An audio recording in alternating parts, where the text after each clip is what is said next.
من سكن يذكر اسم الله عليه على ما رزقهم من بهيمة الأنعام فإلهكم إله واحد فله أسلموا وبشر المخبتين আল্লাহ রাব্বুল আলামিন কত সুন্দর করে বলেছেন যে আমি প্রত্যেক উম্মতের জন্য এই কুরবানির নিয়ম করে দিয়েছি। সুবহানাল্লাহ। শুধু আমাদের জন্য না, প্রত্যেকটা উম্মতের বেলায় এই নিয়ম করছিল।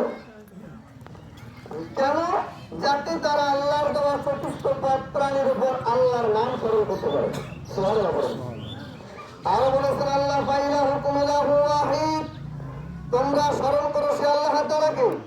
অতএব তোমাদের আল্লাহ তো একজনই। বলেন তো আমাদের আল্লাহ কয়জন? সবাই বলে ফাইলাহুকুম ইলাহু ওয়াহিদ।